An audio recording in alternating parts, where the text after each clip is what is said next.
नमस्कार. ॲग्रोनमध्ये आपल्या सगळ्यांचं पुन्हा एकदा स्वागत. हवामान विभागानं काल मान्सून हंगामातील पावसाचा अंदाज जाहीर केला. या अंदाजामध्ये सरासरीपेक्षा कमी पावसाची शक्यता वर्तवण्यात आली आहे. त्यानंतर चर्चा सुरू झाली की यंदा दुष्काळ असणार आहे का. मग नेमका खरंच यंदा पाऊसमान कसं राहू शकतं, दुष्काळाचे संकेत आतापासून मिळत आहेत का, अशा परिस्थितीमध्ये शेतकऱ्यांनी नेमकं या अंदाजाकडे कसं बघायचं, या सगळ्या मुद्द्यांवर आज आपण चर्चा करणार आहोत. आणि हा सगळा तिढा समजावून सांगण्यासाठी आज आपल्यासोबत आहेत हवामान विभागाचे निवृत्त शास्त्रज्ञ माणिकराव खुळे सर. सर, आपलं स्वागत आहे ॲग्रोनमध्ये. नमस्कार सर, पहिला प्रश्न हाच आहे की यंदा दुष्काळ असणार आहे का? स्पष्ट विचारलं, दुष्काळ आहे की नाही, हो किंवा नाही असंच प्रश्न विचारलेला आहे तुम्ही. दुष्काळाची शक्यता, दुष्काळ आहेच असं म्हणणार नाही, दुष्काळाची शक्यता आहेच. बरं. की ज्या पद्धतीनं हवामान खात्यानं आत्तापर्यंत केलेल्या रेकॉर्डनुसार आलेलं भाकीत आहे, सरासरीपेक्षा कमी पाऊस पडण्याची शक्यता ही 92% सांगितलेली आहे. बरोबर. की जी मागच्या वर्षी सरासरीपेक्षा अधिक असण्याची शक्यता 106% होती, लक्षात घ्या. म्हणजे पावसाचं प्रमाण नक्कीच कमी असणार आहे. मग आता ते कोणत्या महिन्यात कसं आहे, कोणत्या महिन्यात जास्त आहे, कोणत्या कमी, मात्र पाऊस हा सरासरीपेक्षा कमीच असणार आहे. जसा तुम्ही मागच्या वर्षी 2025ला पाऊस पाहिला, 2024ला पाऊस, त्यासारखा पाऊस नक्कीच ह्या वर्षी असणार नाही आहे. म्हणजे तो तसा प्रकारचा पाऊस नसेल, पाऊस हा कमीच असणार आहे. म्हणजे दुष्काळाचं सावट हे नक्कीच असणार आहे, असंच मी तुम्हाला या प्रश्नाचं उत्तर देताना म्हणू शकेल. बरं. आता सर, तुम्ही उल्लेख केला की सरासरीपेक्षा कमी पाऊस. आता 92% सांगितलं. आता हे थोडंसं गणितीय भाषा झाली, तर आम्हाला थोडंसं आणखीन विस्कटून सांगता येईल का सोप्या भाषेमध्ये की नेमका किती पाऊस पडू शकतो? ते तुम्हाला ॲक्च्युली त्याचे 5 प्रकार आहे, लक्षात ठेवा. बरं. पहिले तुम्हाला सांगतो, जर पाऊस 96 ते 104%, हा 96 ते 104% संपूर्ण देशासाठी पाऊस हा 96 ते 104% असेल, तेव्हा देशात सरासरी पाऊस पडतो म्हणजे 87 सेंटीमीटर पाऊस पडतो. बरं. म्हणजे संबंध 87%. 87 सेंटीमीटर पाऊस संपूर्ण देशामध्ये पडतो. अच्छा. आता काही भागात जास्त पडतो, कमी भागात ते व्हेरिएशन झालं, त्याच्यामध्ये हे फरक नाही. पण ज्यावेळेस पावसाची टक्केवारी 96 ते 104 असेल ती सरासरी, पण तुम्ही म्हणाला हे असं एवढं मार्जिन का ठेवलं 96 ते 104मध्ये 8%चं मार्जिन? कारण ज्यावेळेस पाऊस हा सरासरी प्रशासकीय लेवलला किंवा त्याचं ठाम असं उत्तर देताना सरासरी इतका आहे का, सरासरीपेक्षा कमी आहे का, सरासरीपेक्षा खूपच कमी आहे का, सरासरीपेक्षा अधिक आहे का, सरासरीपेक्षा अत्याधिक आहे का, याच्यासाठी काही मार्जिन असतो, तो 7 ते 8%चा मार्जिन आहे. म्हणजे थोडक्यात 96 ते 104%, 87% पाऊस, त्याच्यानंतर 87 सेंटीमीटर पाऊस, आणि 90 ते 95, म्हणजे आता खालची बाजू झाली, 90 ते 95 जर असेल, हा सरासरीपेक्षा कमी पाऊस, म्हणजे 87 सेंटीमीटरपेक्षा कमी पाऊस होईल तो.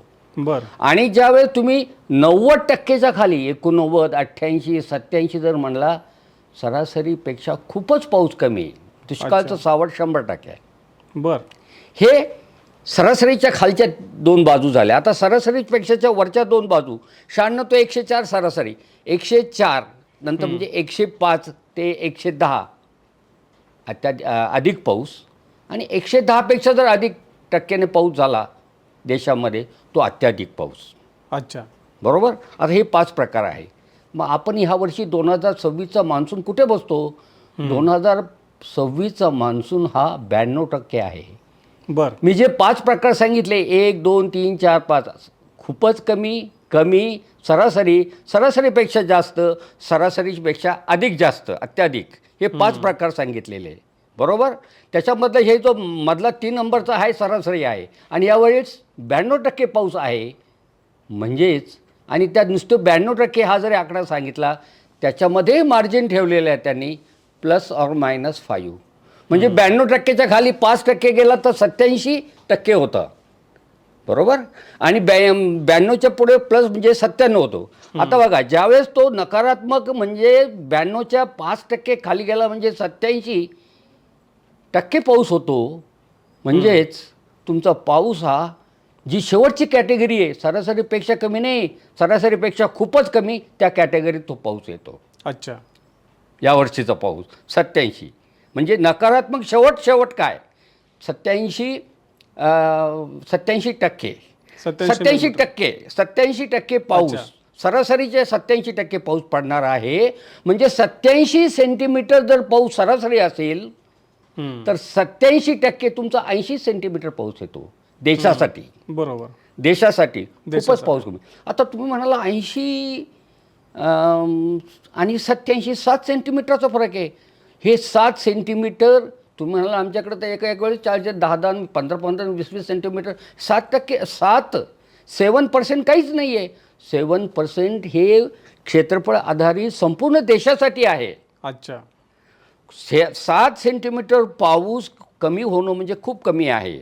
म्हणजे थोडक्यात संकल्पना स्पष्ट करताना मी असं सांगेल की समजा वरून पाऊस पडला आणि संपूर्ण भारत देशामध्ये पाऊस सुरू झाला असं कोणतंही क्षेत्र नाही की जिथं पाऊस चालू नाही आहे. पाऊस चालू आहे संपूर्ण आणि पाऊस इतका चालू आहे की संपूर्ण भारतामध्ये 7% पाऊस झाला. म्हणजे हा क्षेत्रफळ आधारित पाऊस, हा पाऊस खूप पाऊस आहे. समजलं का? आणि जर तुम्हाला 7% जर पाऊस कमी 7% जर कमी होणार असेल तर नक्कीच पाऊस कमी आहे. आता यांनी 92 सांगितलं म्हणजे शेवटच्या कॅटेगरीमध्ये -5 जातात आणि 92%च्या +5 म्हणजे तुम्ही 97% जातात म्हणजे तुम्ही सरासरीमध्ये येतात. कारण 96 ते 104 हा सरासरी पाऊस आहे. अच्छा. बरोबर. अशा पद्धतीने याचे हे प्रकार आहेत. अशा ह्या कॅटेगरी आहे. 92 सेंटीमीटर पाऊस हा नक्कीच कमी आहे आणि त्यामध्ये फक्त सांगताना त्यांनी सांगितलं हा 4 महिन्यासाठी पडलेला पाऊस हा त्यांनी सांगितलेला आहे की 92%. आता कोणत्या महिन्यात कसा पाऊस पडणार आहे त्याचं व्हेरिएशन कसं आहे ते आपल्या पुढच्या प्रश्नामध्ये आपल्याला याच्यामध्ये तुम्ही प्रश्न याच्या त्या कॅटेगरीचा आणि टक्केवारीचा उलगडून सांगा म्हणून त्याच्या उलगडून सांगितलेलं आहे. एवढाच फरक तो सांगण्याचा प्रयत्न मी माझ्या परीने केलेला आहे की अशा पद्धतीने ही टक्केवारी असते. हा म्हणजे मुद्दा अगदी क्लिअर झाला. हो. आता हे देशाचं झालं. आपण जर महाराष्ट्राविषयी बोलायचं झालं तर काल जो त्यांनी नकाशा प्रकाशित केला हवामान विभागानं त्यामध्ये महाराष्ट्रामध्ये देखील सरासरीपेक्षा कमी पावसाचे संकेत दिसत आहेत. त्यांनी जो काही नकाशा दिला त्यावरून. तर नेमकं याकडे कसं बघायचं? महाराष्ट्रात पण कमीच पाऊस आहे का कसं आहे? महाराष्ट्रात काही सांगता येईल का? आतापर्यंत मी जे बोललो ते देशासाठी बोललो आहे. हो. आता महाराष्ट्रासाठी काय स्थिती हो? महाराष्ट्रासाठी सुद्धा पाऊस हा सरासरीपेक्षा कमी आहे. म्हणजे थोडक्यात तो पाऊस हा 90 ते 95% या श्रेणीमध्ये मोडणार आहे. पाऊस हा बिलो नॉर्मल सरासरीपेक्षा खाली असणार आहे. संपूर्ण महाराष्ट्रामध्ये पाऊस हा सरासरीपेक्षा कमी असणार आहे. फक्त 4 ते 5 अशी जिल्हे आहेत की त्या ठिकाणी तुम्हाला पाऊस हा सरासरी इतका आहे. अच्छा. म्हणजे त्याच्यामध्ये बघा दक्षिण अहिल्यानगर इथं पाऊस सरासरी दक्षिण अहिल्यानगर म्हणजे कोणते तालुके सांगता येईल आपल्याला? दक्षिण अहिल्यानगर म्हणजे मला वाटतं तो ड्राऊट प्रोन एरियाच आहे. पाथडी तो जो एरिया आहे. उत्तर नगर म्हणजे कोपरगाव, श्रीरामपूर, नेवासा, संगमनेर हा भाग येतो. बरोबर आहे. आणि दक्षिण नगर म्हणजे शेवगाव, पाथडी, पारनेर हा जो भाग येतो ह्या भागामध्ये या भागामध्ये सरासरी पावसाची शक्यता असू शकते. संपूर्ण जिल्ह्यात नाही पण तो भाग असा. त्यानंतर अमरावतीच्या जिल्ह्यातील काही भाग, जालन्यातील काही भाग, लातूरमधला काही भाग, विदर्भातला वाशिम इथं पाऊस हा सरासरी पडण्याची शक्यता आहे. अच्छा. मग सरासरीपेक्षा तुम्ही दुष्काळ म्हणजे सरासरीपेक्षा कमी सांगतायत, पाऊस कमी म्हणतात. मग महाराष्ट्रात असा एखादा जिल्हा आहे का तिथं सरासरीपेक्षा अधिक पाऊस पडणे आहे ना? तोही जिल्हा आहे की गडचिरोली जो जिल्हा आहे तो अति पावसाचा आहे.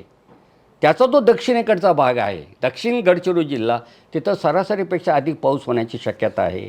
आणि तुम्हाला सांगतो नागपूरच्या काही संपूर्ण नागपूर जिल्हा नाही पण नागपूर जिल्ह्याच्या काही भागामध्ये सरासरीपेक्षा अधिक पाऊस पडण्याची शक्यता आहे. प्रश्न हा संपूर्ण पण ओव्हरऑल हे असाही क्षेत्रफळ फारच कमी आहे. 2 किंवा 3% म्हणला तर संपूर्ण महाराष्ट्राच्या तर ओव्हरऑल महाराष्ट्रामध्ये पाऊस हा सरासरीपेक्षा कमी असणार आहे. म्हणजे जर महाराष्ट्रामध्ये पाऊस पडतो किती 4 महिन्यामध्ये 80 ते 100 सेंटीमीटर. आता तुम्ही म्हणाल देशासाठी 87 सेंटीमीटर पडतो आणि महाराष्ट्रासाठी 100 कुठून आला?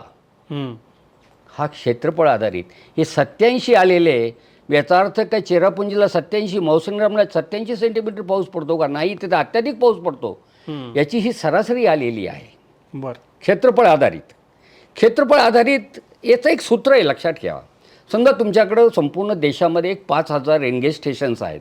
म्हणजे एक रेनगेज स्टेशनमध्ये 4 महिन्यात पडलेला पाऊस गुणिले त्या रेनगेजच्या अखत्यारीमध्ये असलेलं क्षेत्रफळ अधिक दुसऱ्या रेनगेजमधला 4 महिन्यामध्ये पडलेला पाऊस त्याच्या अखत्यारीत असलेलं क्षेत्रफळ, अशांची बेरीज करायची आणि ह्या बेरजेला एकूण क्षेत्रफळाने भागितलं म्हणजे तो क्षेत्रफळ आधारित पाऊस येतो. अच्छा. असा पाऊस हा 87 सेंटीमीटर आहे.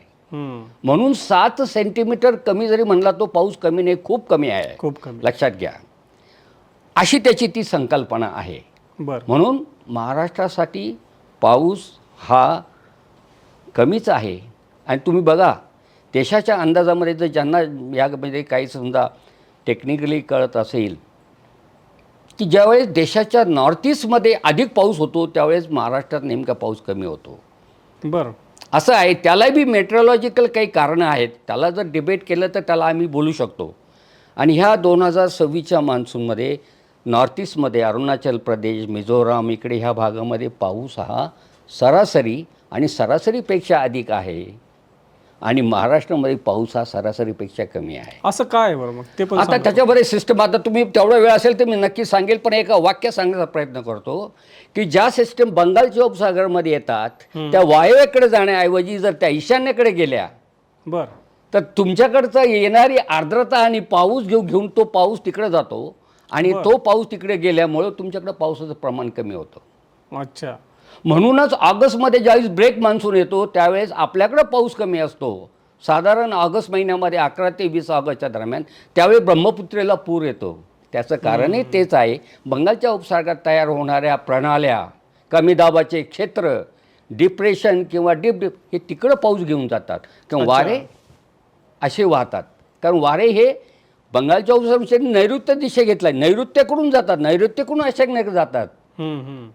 पण जर ती सिस्टम जर वायव्येकडून आपल्याकडे आली, बरोबर महाराष्ट्राच्या मध्यावर येते आणि आपल्याकडं पाऊस पडतो आणि ती घटना घडून न आल्यामुळं आपल्याकडं पाऊस कमी आणि त्यांच्याकडे पाऊस जास्त होतो. म्हणून आजच्या अंदाजामध्ये तुम्ही जर पाहिलं महाराष्ट्रात सरासरीपेक्षा पाऊस कमी आहे, नॉर्थ ईस्टमध्ये सरासरीपेक्षा जास्त पाऊस आहे. अच्छा, असा तो संबंध आहे. असे पुष्कळ संबंध आहेत. हा एक कारण सांगितलं.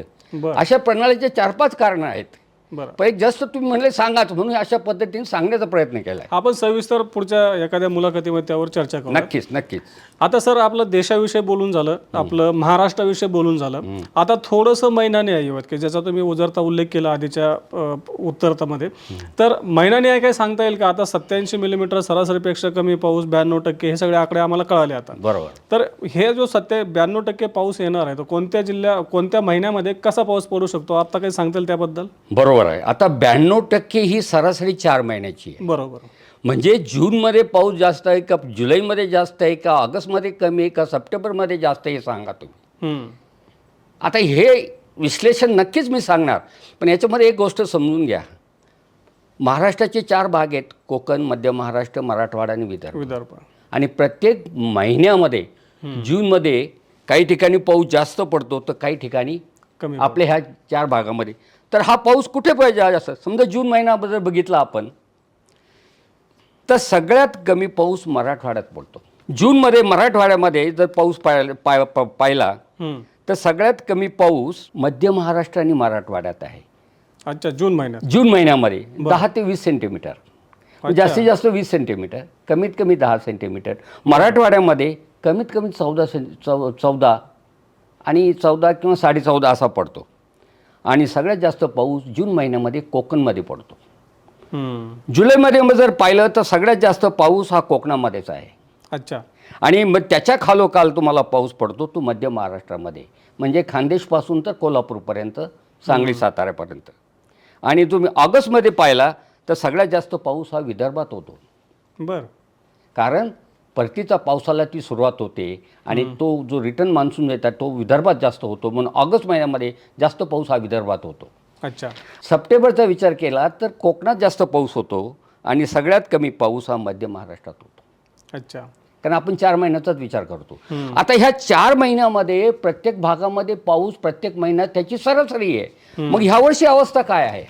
बरोबर. ह्या वर्षी एल निनो आहे. एल निनो असताना पहिला सगळ्यात महत्त्वाचा फॅक्टर एन्सो, म्हणजे एल निनो आहे की ला निना आहे पहिला फॅक्टर.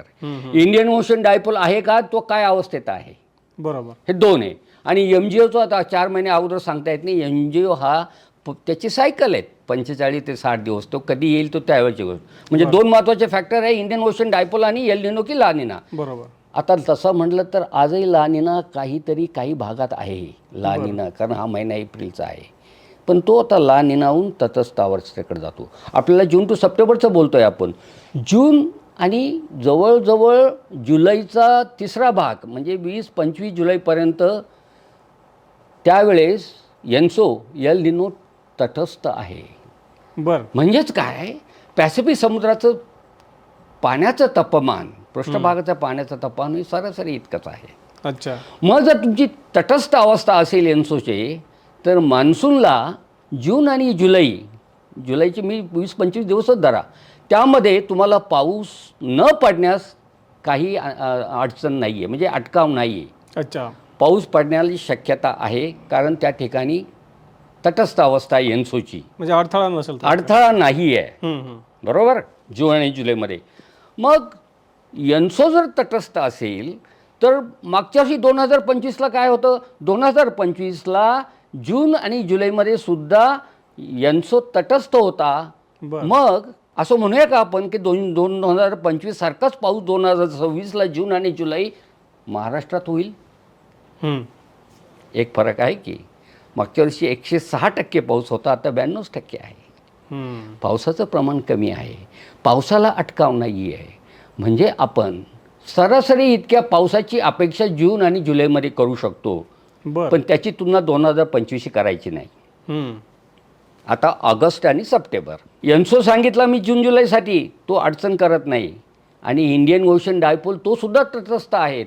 म्हणजे बंगालचा उपसागर आणि अरबी समुद्र दोघांचं तापमान हे सारखं असल्यामुळं पाऊस पडण्यास अटकाव नाही. बरं. म्हणजे एन्सोही अटकाव करत नाही, IOD अटकाव करत नाही. मग तसे जर म्हटलं तर 2026च्या मान्सूनमध्ये जून आणि जुलै हे दोन्ही म्हणजे तुमचे सुरक्षित आहेत. फक्त टक्केवारी कमी आहे पावसाची, पण पावसाची शक्यता आहे. दुष्काळ म्हणलं एकदम कडक दुष्काळ असा प्रकार नाही. आणि जून आणि जुलै ह्या 2 महिन्याचं बऱ्यापैकी मी चित्र स्पष्ट केलेलं आहे. आणि जून आणि जुलै हे 2च महिने आपले खरीप हंगामासाठी आहेत, लक्षात घ्या. बरोबर. आता मी येतो ऑगस्ट आणि सप्टेंबरमध्ये. ह्या महिन्याचे भाकीत सांगण्याच्या अगोदर मी ऑगस्ट आणि सप्टेंबर दोन्ही महिने शेतकऱ्यांसाठी रब्बीचे महिने आहेत. इथला पाऊस हा रब्बी सीझनला उपयोगी येतो. 2026च्या ह्या वर्षीच्या मान्सूनमध्ये ऑगस्ट आणि सप्टेंबरमध्ये एल निनो अवतरणार आहे. की ज्याची तुम्ही भीती जास्त बाळगता, तो एल निनो अवतरणार आहे. बरोबर, एल निनो अवतरणार आहे. म्हणजेच या दिवसामध्ये पावसाचं प्रमाण नक्कीच कमी असणार आहे. बरं. जसं मी तुम्हाला अगोदर प्रत्येक महिन्याचं आणि विभागवार सांगितलं, तर ऑगस्ट आणि सप्टेंबरमध्ये ज्या महिन्यामध्ये ज्या भागामध्ये पाऊस ऑलरेडीच कमी पडत असतो, मी तुम्हाला उदाहरण सांगतो. ऑगस्ट महिन्यामध्ये जर तुम्ही पाहिलं तर सगळ्यात पाऊस मध्य महाराष्ट्रात कमी पडतो. त्याच्यानंतर सगळ्यात जास्त पाऊस विदर्भात पडतो. हो. बरोबर. आणि आता ह्यावेळेस विदर्भात तेवढा पाऊस पडेल का? पडण्याची शक्यता नाही आहे, कारण एल निनो आहे. हे झालं ऑगस्ट महिन्याचं. आणि कोकणमध्ये 42 सेंटीमीटर पाऊस होतो एक ऑगस्ट महिन्यात. बरं. लक्षात घ्या. जसं मी तुम्हाला मध्ये सांगितलं की महाराष्ट्रात कमी पाऊस आणि आसाम आणि तिकडे जास्त पाऊस, त्याच्यामध्ये कोकण हा एक एरिया आहे, तो सुद्धा त्यावेळेस कोकणमध्ये जास्त पाऊस पडत असतो, लक्षात घ्या. पण ह्या वर्षी आपल्या अंदाजामध्ये कोकणात सुद्धा पावसाचं प्रमाण कमी आहे. विषय ऑगस्ट सप्टेंबरचा चाललेला आहे. ऑगस्टमध्ये एल निनो आहे आणि सप्टेंबरमध्येही एल निनो आहे. म्हणजेच काय, पावसाचं प्रमाण कमी आहे, सरासरीपेक्षा कमी पाऊस पडण्याची शक्यताही अधिक आहे. पण पुन्हा याला की इंडियन ओशन डायपोल धन आहे. म्हणजेच अरबी समुद्राचं तापमान जास्त आहे, बंगालच्या उपसागराचं तापमान कमी आहे. आणि इंडियन ओशन डायपोल जर धन असेल तर भारत देशासाठी तो ला निना असल्यासारखंच आहे. म्हणजे पाऊस पडण्यासाठी सुकाळ करणारी प्रक्रिया आहे. बर 2 महिन्यासाठी तुमच्याकडे एल निनो आहे, पण त्याच 2 महिन्यामध्ये इंडियन ओशन डायपोल धन असण्याची शक्यता आहे. अच्छा. म्हणजे एकाच दुसरा शह काटशह आहे. पण हे बाकीत आहे की ऑगस्ट सप्टेंबरमध्ये इंडियन ओशन डायपोल धन होण्याची शक्यता आहे, आणि तो नाही झाला तर एल निनो कायम आहे. मग त्यावेळेस पावसाची शक्यता कमीच आहे. कमीच आहे. भारतीय हवामान खातं म्हणतं धन आहे ना, मी कसा म्हणू शकतो की नाही आला तर? धन असण्याची शक्यता आहे, शेवटी ही शक्यता आहे. मग अशा केसमध्ये तुमचं निष्कर्ष काय निघू शकतो? जर एल निनो असेल ऑगस्ट सप्टेंबरमध्ये पण धन आयोडी आहे, याचा अर्थ सरासरीपेक्षा खूपच पाऊस कमी होईल अशी शक्यता नाही, पाऊस होण्याची शक्यता आहे. बरोबर. एवढंच. आणि ह्याच पातळीपर्यंत मला ह्या प्रक्रियेचं महिनावार विश्लेषण करता येईल. अच्छा. म्हणजे सर थोडक्यात तुम्ही जे काही उत्तर दिलं त्यातून असं दिसतं की जून आणि जुलैमध्ये एल निनो नाही, तटस्थ अवस्था आहे, त्यामुळं पाऊस दोन्ही ठिकाणी पाऊस पडण्यास काही अडचण नाही आहे. पाऊस पडण्याचा अडचण नाही आहे, पाऊस होऊ शकतो. फर्स्ट पार्ट संपला म्हणजे तो 2 महिने खरीपासाठी संपले. हां. आयला ऑगस्ट आणि सप्टेंबर तर बरोबर. इथं एल निनो सक्रिय होऊ शकतो, परंतु त्याच वेळेस आपल्याकडं आयोडी धन होऊ शकतो, त्यामुळे तो पावसाला पूरक ठरू शकतो. धन झाला तर. आणि जर झाला नाही झाला धन आहे असेच अंदाज आहे. संकेत आहेत. शेवटी अंदाज आहे ना तो. आणि वर्स्ट केस मध्ये की म्हणजे जास्तीत जास्त धोका काय, समजा अंदाज तो खोटा नाही अंदाज नाही. आयोडी हा धनाच्या ऐवजी तटस्थ झाला तरी नुकसान नाहीये. तरी नुकसान नाहीये. म्हणजे आपल्याकडे जो पाऊस सांगितलेला आहे सरासरीपेक्षा कमी, जे पावसाची टक्केवारी सांगितले तेवढा पाऊस पडणारच. 92%. 92% पाऊस पडणारच. म्हणजे ह्या ज्या फिगर सांगितलेल्या आहे ह्या जर 100% म्हणल्या तर 92% तुमच्या ह्या त्या महिन्यात त्या ठिकाणी पाऊस पडण्याची शक्यता आहे. बरोबर. म्हणजे जसं आता मी उदाहरण सांगितलं, एकच उदाहरण घेऊया की मध्य महाराष्ट्रामध्ये 10 ते 20 म्हणजे 15 सेंटीमीटर पाऊस जून महिन्यामध्ये होतो समजा. आता जून महिन्याच्या बाबतीमध्ये मी तर सांगेल 15 ते 15 सेंटीमीटर व्हायला पाहिजे पाऊस, कारण अटकाव काहीच नाही. अटकाव काहीच नाही. फक्त या वर्षी एल निनोचे संकेत आहे, म्हणजे प्रणाल्या थोड्या कमी होणार आहे. 2-4 सेंटीमीटर पाऊस कमी होईल. पण विषय आपला चालला आहे ऑगस्ट सप्टेंबरचा. ऑगस्ट सप्टेंबरमध्ये जर तुम्ही पाहिलं तर सगळ्यात जास्त पाऊस जवळजवळ 30 सेंटीमीटर पाऊस विदर्भात आहे. आणि विदर्भात पाऊस हा जर 100ला 30 म्हटला तर 92%ला किती पाऊस कमी होईल तो? 28%, 28 सेंटीमीटर, 27, 26, 27 म्हणजे 2-3. पण हे 2-3 सेंटीमीटर विदर्भाच्या क्षेत्रफळ आधारित आहे. त्यामुळे त्याचं प्रमाण कमी दिसतं. म्हणजे एकाच वेळी पाऊस चालू झाला संपूर्ण विदर्भामध्ये, कोणत्याही क्षेत्रामध्ये प्रत्येक इंच ठिकाणी पाऊस पडतोय, पण तो 3 सेंटीमीटर पाऊस कमी होणार आहे. म्हणजे तेवढं पाण्याची पातळी खाली होणार आहे, तेवढं नदी नाले धरणात पाणी कमी येणार आहे. अशी त्याची संकल्पना आहे. बरोबर, लक्षात घ्या. आणि सप्टेंबरमध्ये म्हटलं तर तसाही सप्टेंबरमध्ये पाऊस हा जूनसारखाच असतो. की जूनमध्ये काय, जूनमध्ये मान्सूनचं आगमन असतं, तर महिन्याचे 15-20 दिवस आगमनच खाऊन टाकतं आहे. मग ह्या फिगर आल्या कशा? हे आतापर्यंत 100 किंवा 50 किंवा वर्षाच्या डेट्यावरनं आलेल्या फिगर आहे. पूर्वी पावसाचे मान्सून चांगला होत होता त्याच्या फिगर्स आहेत. आणि जवळजवळ निम्मा जून निघून जातो तरी मान्सूनचं आगमन होत नाही आहे. बरोबर. कधी कधी जून महिन्यातही पूर्वमोसमी पाऊस, गडगडाटी पाऊस होतो, त्याच्या आलेल्या फिगर आहेत. जून आणि सप्टेंबरमध्ये पावसाचं प्रमाण कमी आहे. जुलै सगळ्यात जास्त पाऊस, आणि ऑगस्टमध्ये त्या खालोखाल पण जास्त पाऊस. अच्छा. आणि जुलैचा महिना एक तटस्थ अवस्थेत आहे. आणि ऑगस्टचा महिना हा काटशह एल निनो पण आहे आणि धन आयोडी आहे. मग तुम्ही मला आम्हाला एका शब्दात सांगा, हे विश्लेषण समजणाऱ्याने समजून घ्यावं. मग मी असं म्हणेल, मग एल निनो दुष्काळ नाहीच आहे, मग 100% पाऊसच होणार आहे का आणि अति पाऊस होणार आहे का? नाही. पाऊस हा सरासरीपेक्षा कमी हे ठाम आहे. बरोबर. पावसासंबंधी महाराष्ट्रासाठी संकल्पना स्पष्ट करता येईल. फक्त मी एवढंच सांगेल, मागच्या 1-2 मुलाखतीमध्ये किंवा मार्केटमध्ये जे बोंब मारतात सुपर एल निनो, स्ट्रॉंग एल निनो, अशी शक्यता आणि अशा वातावरणीय प्रक्रिया आणि प्रणाल्याचा अंदाज पाहता सुपर एलिनोची शक्यता नाही आहे असंच मी म्हणेल. जरी महाराष्ट्रामध्ये सरासरीपेक्षा कमी पाऊस असला तरी पाऊस हा होणारच आहे. हम्म. समजलं का? आणि सुपर एलिनो म्हणजे 72 सारखा दुष्काळ. हा सर, आता तुम्ही सुपर एल निनोचा विषय काढला तरी नेमका सुपर एल निनो काय असतो, त्याचा 72चा दुष्काळ असे काय संबंध? त्यावेळेस सुपर एल निनो होता का? एक लक्षात घ्या, 72ची रिडिंग काय हे मी सांगतो नाही, पण सुपर एलिनो, स्ट्रॉंग एलिनोची संकल्पना मी शेतकऱ्यांना सांगू शकतो.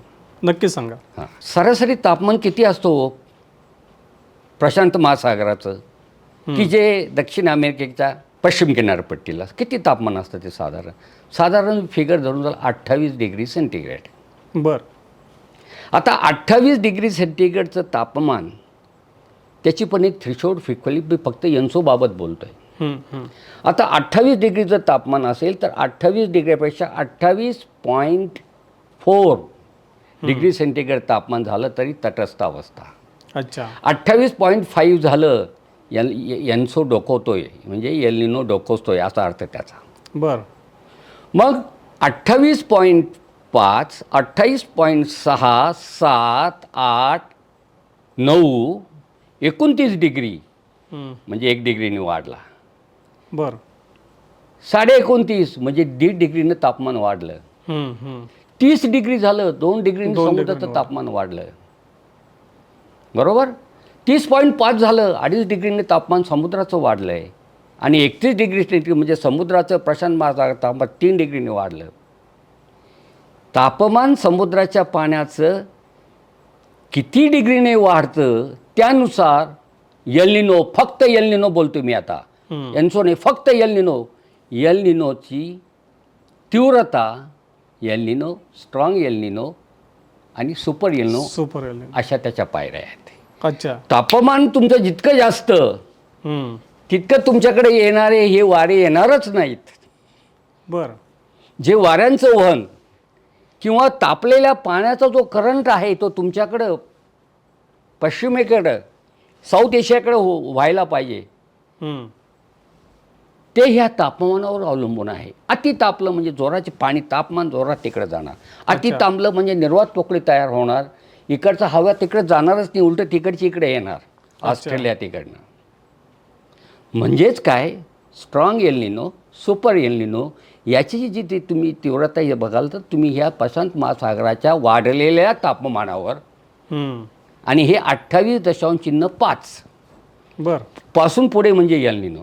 आता 28 हा सरासरी तापमान, आता 28च्या खाली मायनसमध्ये जाईल मी. आता 28 हे म्हणजे आलेखाचा हा शून्य बिंदू म्हणजे 28 डिग्री. आता खाली आला 27.6 म्हणजे 28च्या खाली मायनस झाला ना तो. बरोबर. मायनस किती झाला? -0.4 तटस्थ अवस्था. अच्छा. पण -27.5 म्हणजे 0.5 अर्ध्या डिग्रीने तापमान 28पेक्षा कमी झालं म्हणजे मायनस झालं, ला निना डोकावला. अच्छा. 0.5, 0.6, 0.7, 0.8, 0.9 नंतर काय आला 27, नंतर 26, नंतर 25. 25 म्हणजे 3 डिग्रीनी, पण त्याला सुपर लानिना शब्द नाही आहे, लक्षात ठेवा. लानिना म्हणतात त्याला, पण इतक्या तापमान खाली जात नाही आहे. पण लानिना असला मात्र मग आपल्याकडं सुकाळ, कधी कधी जर ही तापमान इतकं खाली गेलं तर कदाचित आपल्याकडं नुकसानदेही पाऊस होतो. म्हणजे 28 डिग्रीच्या पुढे थ्रेशोल्ड फिगर आहे -0.4 +0.4. बरोबर. +0.5च्या पुढे लानिना चालू होतो, -0.5च्या पुढे +0.5च्या पुढे एल निनो चालू होतो आणि -0.5च्या पुढे लानिना चालू होतो. या संकल्पना अशा पद्धतीने प्रशांत महासागराच्या विषुववृत्ती व समुद्राच्या पृष्ठभागावर असलेल्या तापमानावर हे आधारित आहेत. अच्छा. म्हणजे यंदाचं मग परिस्थिती जो तुम्ही जे सांगितलं की +0.5, तर मग हे तापमान किती जाऊ शकते यंदा? म्हणजे थोडक्यात प्रश्न तुमचा असा आहे सर, आता तुम्ही 92% पाऊस सांगताय, मग 2026 मध्ये प्रशांत महासागराच्या तापमानाची स्थिती काय असेल? बरोबर. म्हणजे एल निनो आहे तर मग तापमान किती वाढेल आणि सुपर एल निनो म्हणजे काय असणार? आता तुम्ही बघा 92 मध्ये नकारात्मक मी 87% गेलो आहे. बरोबर. म्हणजेच काय, तुमचं तापमान आहे एल निनोचं आहे आणि एल निनोचं तापमान हे 28.5 हम्म. च्या पुढे आहे. बरोबर. म्हणजे किती होते? हम्म. समजा 0.8 असलं तरी 28.8लाही तुमचा एल निनो आहे अच्छा. आणि 29 डिग्रीलाही तो एल निनो आहे. आता एक्झॅक्ट फिगर आपल्याला ती त्याची अजून जून यायचं आहे. हो. ही फिगर अजून अपडेट होत आहे. तर ती फिगर आपल्या पुढच्या मुलाखतीत सांगता येईल का ती जास्तीत जास्त 1 ते 1.25 डिग्रीपर्यंत संबंधित तापमान वाढणार आहे. लई झालं तर 1.5 डिग्रीपर्यंत. म्हणून काय स्ट्रॉंग एल निनो हम्म. किंवा सुपर एल निनोमध्ये ह्या गोष्टी जाणार नाही.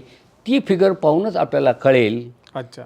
की सुपर एल निनो आहे की स्ट्रॉंग एल निनो. पण सुपर एल निनो स्ट्रॉंग आणि नंतर super El Nino. Super El निनोच्या बाबतीत मी सहमत नाही आहे. अच्छा.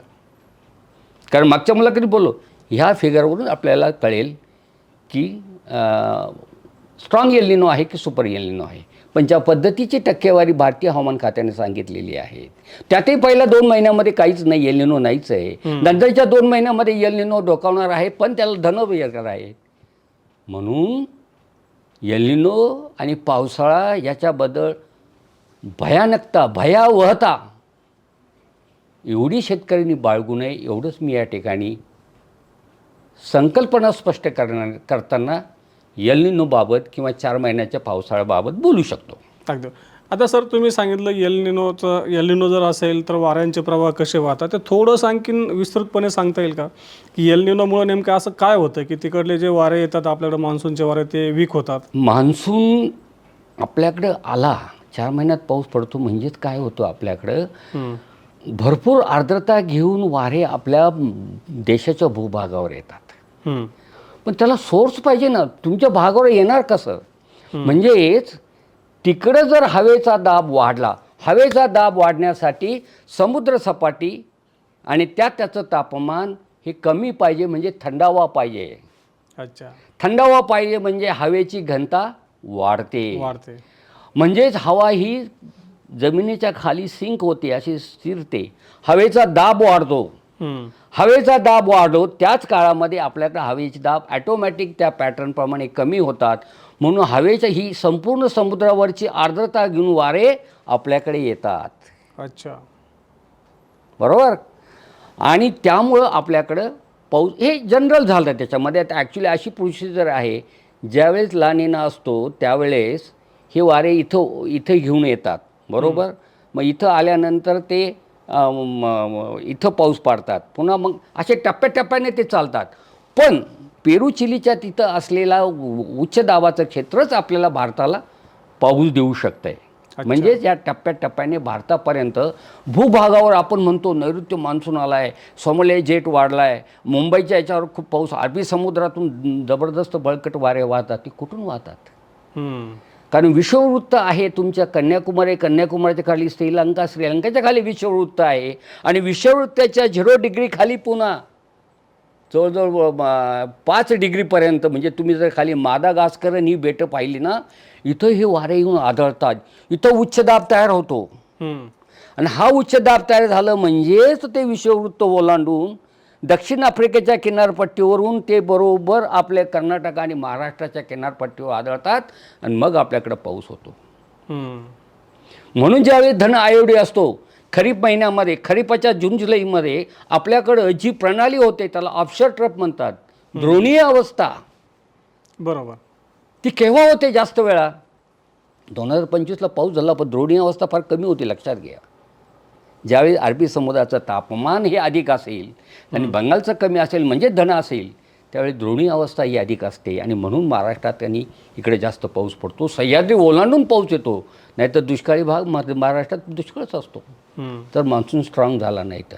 म्हणजेच काय, एल निनो असला तर तिकडून वारे येत नाहीत. म्हणजे जिथून आपल्याला सोर्स आहे, सप्लाय, म्हणजे दुष्काळामध्ये धान्य जनतेला पुरवायचं गव्हर्नमेंटने दिलंच नाही, सोर्सच नाही आहे तुमचा, तर लोक उपाशीच मारणार. तसं इकडं जर तुमचा हवेचा दाब वाढला नाही तर आर्द्रता घेऊन येणारे वारे येणारच नाही. सोर्स तुटला, दुष्काळच पडणार. असंही एल निनोची संकल्पना आहे. अगदी.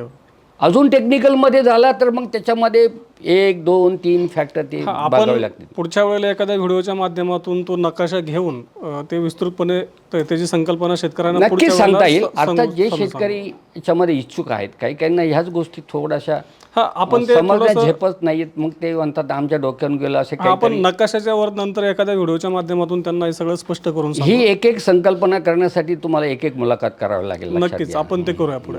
आता सर एल निनोचं झालं की ज्याचा आता परिणाम आपल्या पावसावरती होणार आहे. हवामान विभागानं दुसरी जी चर्चा केली आहे ती म्हणजे उत्तर गोलार्धात बर्फाचं प्रमाण तिकडे कमी झालं की इकडे पाऊस वाढतो, तिकडे जास्त झालं की पाऊस कमी होतो, असं काहीतरी त्यांनी परस्पर विरोधी संबंधाचं एक काहीतरी सांगितलं.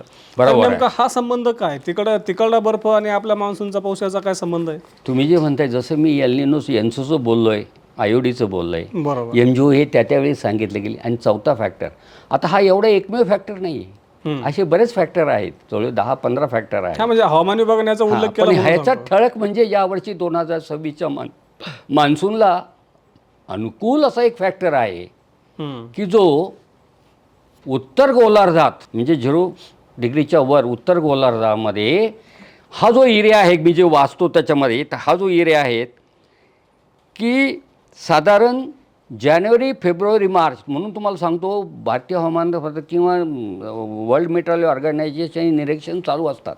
त्यांनी काय निरीक्षण केलं, जानेवारी, फेब्रुवारी, मार्च या 3 महिन्यामध्ये उत्तर गोलार्धामध्ये जी नावं मी वाचणार या ठिकाणी बर्फ हे सरासरीपेक्षा जास्त पडतंय का कमी पडतंय याचं निरीक्षण केलं जात आहे. आणि ह्या 3 महिन्यामध्ये त्यांनी निरीक्षण केलेले कोणत्या एरिया आहे इथं बघा, तुम्ही जर पाहिलं उत्तर अर्धगोलार्धातील अमेरिका कॉन्टिनेंटल म्हणजे संपूर्ण आम्ही जे मेक्सिको, कॅनडा हे सगळे अमेरिका कॉन्टिनेंटल, आर्क्टिक सर्कल म्हणजे उत्तराचा उत्तर ध्रुव, बरोबर, 0 नाही त्याच्या खाली, नंतर अलास्का हे अमेरिकेच्या उत्तर अमेरिकेच्या ठिकाणी, डेन्मार्क युरोपामधलं म्हणजे तिथला असलेला ग्रीनलँड आहे, तसेच युरेशिया. आता युरेशिया म्हणजे आशिया आणि युरोप आणि रशिया हा जो भाग आहे इथलं, म्हणजेच 45 डिग्री उत्तर अक्षरवृत्ताच्या उत्तरेकडील चीन, रशिया, युरोप, तिबेटचं पठार आणि हिमालयाच्या उत्तर भाग, सिक्कीम आणि त्याच्या उत्तर भागात तो भाग, बर्फाळ परिक्षेत्रात सरासरीपेक्षा कमी झालेली हिमवृष्टीची अवस्था ही भारतीय मान्सूनला पूरक ठरते. अच्छा, तुमचा प्रश्न तो नाही आहे, तुमचा प्रश्न मला संबंध सांगा म्हणताय तुम्ही, बरोबर. पण मी सांगितलं तुम्हाला की याच्यामध्ये अशा पद्धतीनं इथं जर बर्फाचं प्रमाण हे कसं काढलं जातं, तर याचं प्रत्येक या 3 महिन्यामध्ये यांच्याकडे सरासरी किती फूट बर्फ पडतंय हे त्यांना माहिती आहे. त्यापेक्षा यावेळेस कमी बर्फ पडलेला आहे, सरासरीपेक्षा कमी बर्फ पडलेले आहे. आणि ज्यावेळेस कमी बर्फ पडतं त्यावेळेस आपल्या मान्सूनला त्याचा फायदा होतो, जास्त बर्फ पडलं तर आपल्याकडे पाऊस कमी होतो. बरं, आता तुम्ही संबंध बनताय तुम्ही हो हो, लक्षात घ्या. मान्सून कधी चालूपासून होतो, जुलैपासून बरं. चालतो पार ऑक्टोबर, नंतर पुन्हा कोणता मान्सून येतो, नॉर्थ ईस्ट मान्सून, नंतर तुमच्याकडं पश्चिमी प्रक्षोभ चालू होतात, वेस्टर्न डिस्टर्बन्सेस काय आहे, त्या दिशेने तुम्हाला इकडनं थंड वारे घेऊन येतात. अच्छा, बरोबर आहे, ते थंड वारे घेऊन येतात, ते मग तुम्ही ते फार भूमध्य समुद्रात त्याला कुठंच अडथळा नाही, अडथळा येत, कारण त्याला अडथळा करणारी उंची फक्त हिमालयाजवळ आहे. म्हणून ते अफगाणिस्तान, पाकिस्तान ह्या ठिकाणून असे येते तुम्हाला इथं ज्यावेळेस आपल्याकडं हरिद्वार, ऋषिकेश ह्या ठिकाणी उत्तराखंडमध्ये इथं ते अडकले जातात आणि मग इथं आपल्याकडे जास्त पाऊस होतो. आणि ही अडकण्याची प्रक्रिया तुमची जम्मू काश्मीर, लेह, लडाखपासूनच चालू होते आणि त्याचा परिणाम खाल पंजाब इथपर्यंत होतो. हे एकमेव कारण नाही. म्हणजेच काय, त्या ठिकाणी जर उच्च दाब, अति थंडी समजा त्या ठिकाणी हे झाली तर तुम्हाला त्या ठिकाणी अति उच्च दाबाचे जे क्षेत्र तिथं तयार होतात, बरोबर, त्याच्या खाली कमी दाबाचे क्षेत्र आहे, बरोबर. मग आता तुम्हाला जेव्हा मान्सूनचा पाऊस येतो म्हणजे तिकडनं येणारा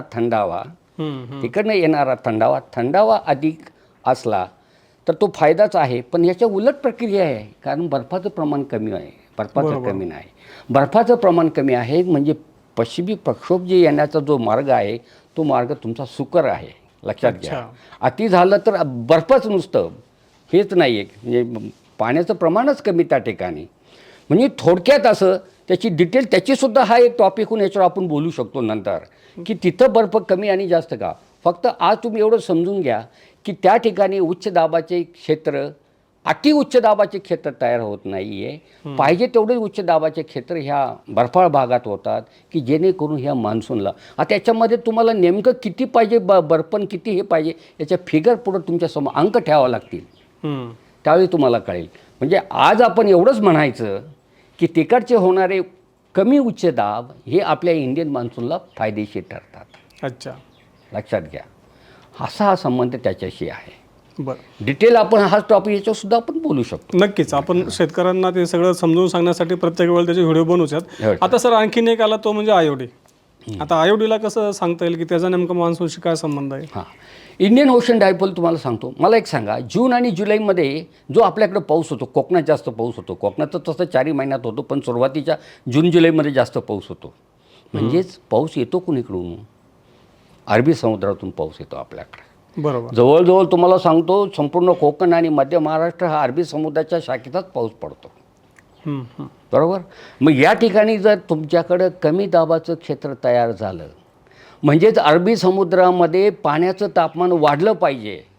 बरं. पाण्याचं तापमान वाढलं म्हणजे कमी दाबाचे क्षेत्र तयार होतात, द्रोणीय अवस्था तयार होते. म्हणूनच सोमालिया किंवा दक्षिण आफ्रिकेकडून येणारे वाऱ्यांना ते खेचले जातात. हां, ती आर्द्रता तुमच्याकडे येते. धो पाऊस कोकणात पडतो आणि तो सह्याद्रीची चढाई करून पार इकडं तुमच्या संभाजीनगर किंवा तुमच्या बीड ह्या भागापर्यंत, धाराशिव इथपर्यंत हा पाऊस जातो. नंतरचा पाऊस हा त्यांचा बे ब्रँडचा येतो त्या लोकांना. म्हणून तुम्हाला सांगतो, ज्यावेळी धन अवस्था असते तर अरबी समुद्राचं तापमान कमी असतं म्हणजे तिथं सिस्टम तयार होतात. कमी दाबाचे क्षेत्र डिप्रेशन डिप्रेशन होतात आणि पाऊस वाढण्यास मदत होते. मान्सूनचा करंट खेचण्यास मदत होते. अच्छा, बरोबर. हे झालं धन आयोडीमध्ये.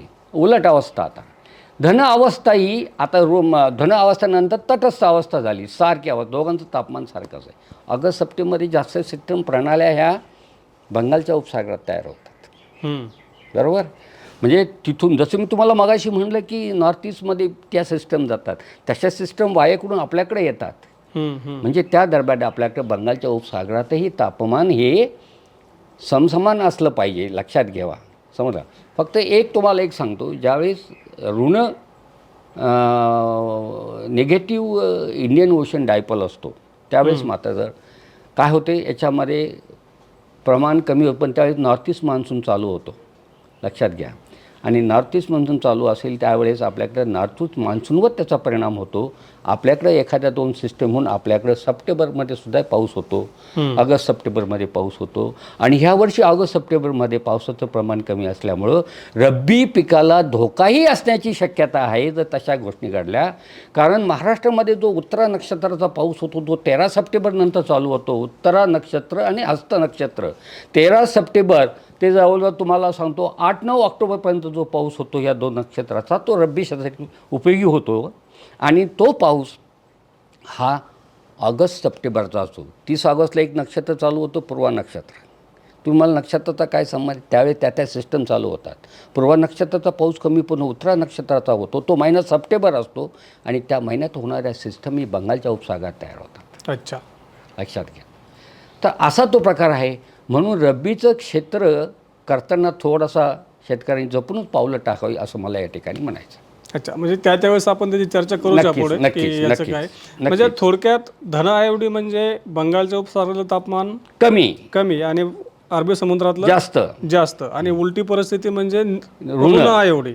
ऋण आयोडी हा पावसाला मारक आहे. अच्छा. म्हणजे बंगालच्या उपसागरातलं तापमान कमी, बंगालच्या उपसागराचं तापमान जास्त, अरबीचं कमी, त्यावेळेस ऋण. अच्छा. ते पावसाला मारक आहे. म्हणजे धन आणि ऋण आयोडीचा असा संबंध आहे. यांचे पण फिगर ठरलेले आहेत. अच्छा. जसं तुम्हाला मी एनसूची फिगर सांगितली. ते आपण त्यावेळेस स्पेशल आयोडी नेमका काय असतो ते आपण काय काय घेणार मला कळू दे. एक टॉपिक हा फार आहे. आपण करूया त्याच्यावर पुढच्या कालावधीमध्ये. शेतकऱ्यांना काय हवं, शेतकऱ्यांचं ओपिनियन घ्या. शेतकऱ्यांना काय नेमकं काय गोंधळ होतं तिथंच त्यांना विचारा. ते विषय अगोदर घ्या तुम्ही. बरोबर. म्हणजे शेतकऱ्यांचा सगळं एज्युकेशन म्हणजे शिक्षण झालं पाहिजे मान्सून. आपण असं पुढच्या काळात. आता सर आपण आपल्या पुढच्या टप्प्याकडे वळूयात. आता मान्सून विभागानं म्हणजे मान्सूनच्या विषयी हवामान विभागानं जो काही अंदाज दिला त्यातला आपण प्रत्येक विषय आता चर्चेला घेतलेले आहेत.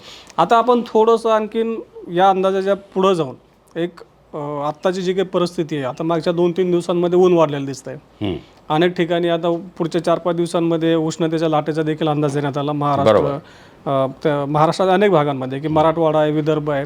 तर नेमकी काय परिस्थिती राहील पुढच्या 7-8 दिवसांमध्ये? मागच्या मुलाखती किंवा त्याच्या मागच्या मुलाखतीत आपण बोललो होतो की साधारण चैत्री अमावस्या म्हणजे 17 तारखेपर्यंत दुपारचं कमाल तापमान हे ठीक असेल, जास्त उन्हाची ताप भासणार आहे. आणि त्या पद्धतीचं आज तुम्ही किती तारीख, आज बघा आज 14 तारीख आहे, बरोबर, मंगळवार 14 तारीख आहे. आता 2-3 दिवस पण तापमान थोडंसं सरासरीपेक्षा थोडं वाढू लागले, काही ठिकाणी 1 डिग्री, काही ठिकाणी अर्धा डिग्री अशा पद्धतीने. पण 17 तारखेनंतर म्हणजे ज्यावेळेस 18 एप्रिलपासून हे तापमान एकाएकी वाढण्यास सुरुवात होण्याची शक्यता आहे. आणि हे बाकीत दीर्घ पल्ल्यातही सांगितलं होतं आणि त्यानुसार आपण बोललो. 18 एप्रिलनंतर एकाकी दुपारच्या कमाल तापमानामध्ये 2 डिग्री 3 डिग्री, काही ठिकाणी विदर्भात 4-4.5 डिग्रीपर्यंतही तापमान जाण्याची शक्यता एप्रिलमध्ये. कारण एप्रिलचा जो मासिक अंदाजामध्ये तापमान हे सरासरीपेक्षा अधिक सांगितलं आहे आपण. उष्णतेच्या लाटाही आपण सांगितलं आहे 9 का 11 दिवसाच्या. तो कालावधी आता चालू होणार आहे 17-18 ऑक्टोबर.